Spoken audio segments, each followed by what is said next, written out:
श्री हरदास भगवान गणेश साक्षात परब्रह्म हैं। उन्हें श्री विष्णु, श्री शिव, शक्ति और ब्रह्मा से अभिन्न नहीं माना जाता है, किंतु कार्य और लीला की दृष्टि से परात्पर, निर्गुण है, निराकार है। परब्रह्म ही भिन्न भिन्न गुणों से भिन्न भिन्न आकारों में स्वयं को अभिव्यक्त करता है। भगवान गणेश को प्रथम पूज्य माना गया है। सभी देवताओं में प्रथम पूजन के अधिकारी मात्र गणपति जी हैं। गणेश जी के विभिन्न कालों और ब्रह्मांडों के अनंत अवतार हुए हैं, जिनका वर्णन सैकड़ों वर्षों में भी नहीं किया जा सकता, किंतु भगवान गणेश के प्रमुख 8 अवतार ब्रह्मधारक माने जाते हैं, जिन्हें संक्षेप में अष्टविनायक कहा जाता है। तो आइए जानते हैं भगवान गणेश के 8 रूपों के बारे में। सर्वप्रथम वक्रतुंड। भगवान गणेश का ये अवतार देव ब्रह्म को धारण करने वाला है। मुद्गल पुराण की कथा के अनुसार देवराज इंद्र के प्रमाद से एक पराक्रमी असुर मत्सर का जन्म हुआ। दैत्य गुरु शुक्राचार्य से उसने पंचाक्षर मंत्र की दीक्षा ली, जिसके विधि पूर्वक पुरुषरण से भगवान शिव और मां पार्वती ने उसे वरदान दिया कि उसे कभी भी किसी से भय नहीं होगा। वर से उन्मत्त हुए मत्सरासुर को शुक्राचार्य ने दैत्यराज बना दिया। इसके पश्चात उसने पृथ्वी और पाताल को जीत लिया। तदुपरांत उसने स्वर्ग लोक में भी आक्रमण कर सुरेंद्र सहित अन्य देवताओं को पराजित कर दिया और स्वर्ग का अधिपति बन बैठा।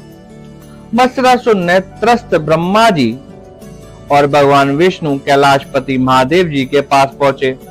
महादेव जी मत्सरासुर पर क्रुद्ध हो गए और उन्होंने उसके साथ घनघोर युद्ध किया, किंतु स्वयं भवानीपति महादेव जी ने ही मत्सरासुर को निर्भयता का वरदान दिया था, जिसके कारण उस दैत्य के सामने से महादेव जी को वे लीलावश हटना पड़ा। कैलाश और वैकुंठ पर अधिकार करने के पश्चात उसने वहां का राज्य अपने पुत्रों को दे दिया और स्वयं मत्सरावास में निवास करने लगा। उसका शासन अत्यंत क्रूर था। देवताओं को व्यथित देखकर भगवान दत्तात्रेय जी ने वक्रतुंड भगवान के एकाक्षरी मंत्र गम का उपदेश देकर अनुष्ठान हेतु प्रेरित किया।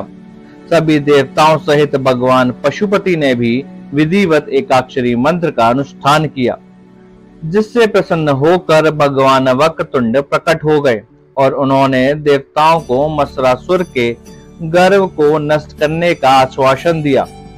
भगवान वक्रतुंड का स्मरण मात्र से गणों के असंख्य सेना एकत्र हो गई और उन्होंने मत्सरासुर एवं उनकी सेना के साथ भयंकर युद्ध किया। 5 दिनों के युद्ध के उपरांत भी कोई निर्णय ना हो सका। तत्पश्चात भगवान वक्रतुंड के 2 गणों ने मत्सरासुर के 2 पुत्र, जिनका नाम सुंदर प्रिय और विषय प्रिय था, को मार गिराया। अपने पुत्रों का संहार हो जाने के पश्चात मत्सरासुर ने युद्ध में अपनी हार मान ली और भगवान वक्रतुंड के सामने नतमस्तक हो गया, जिससे प्रभावित हो भगवान वक्रतुंड ने उस असुर को अपनी भक्ति दी तथा देवताओं को उसके आतंक से मुक्त करके उनका राज्यपाट वापस दिलवा दिया। ऐसा माना जाता है कि प्रलय के उपरांत सृष्टि निर्माण में बाधा आने के कारण लोक पितामह ब्रह्मा जी ने भी भगवान वक्रतुंड के षडाक्षरी मंत्र वक्रतुंडाय हुम का जप करते हुए गणेश जी को संतुष्ट करने के लिए कठोर तप किया। तब से संतुष्ट भगवान वक्रतुंड प्रकट हुए और विधाता ब्रह्मा जी को अभिष्ट वर प्रदान किया, तभी वह सृष्टि कार्य में समर्थ हो सके। सृष्टि निर्माण के समय ब्रह्मा जी के कंप से दंभ का जन्म हुआ। उसने ब्रह्मा जी की कठोर तपस्या की, जिससे प्रसन्न हो ब्रह्मा जी ने उसे सर्वत्र निर्भयता का वरदान दे दिया। दंभासुर ने दैत्य गुरु शुक्राचार्य की सहायता से तीनों लोकों में शासन कर लिया। तब देवों ने ब्रह्मा जी से दंभासुर को पराजित करने का उपाय पूछा। लोक पितामह ब्रह्मा जी उन सभी को भगवान वक्रतुंड के एकाक्षरी मंत्र से यजन करने का परामर्श दिया। इससे भगवान वक्रतुंड प्रसन्न हुए और उन्होंने देवताओं की रक्षा का वचन दिया। तब भगवान वक्रतुंड ने देवराजेंद्र को दूत बनाकर दंबासुर के पास भेजा और उसे चेतावनी दी कि वह देवताओं को मुक्त कर दे, अन्यथा भगवान वक्रतुंड उसका समूल नाश कर देंगे।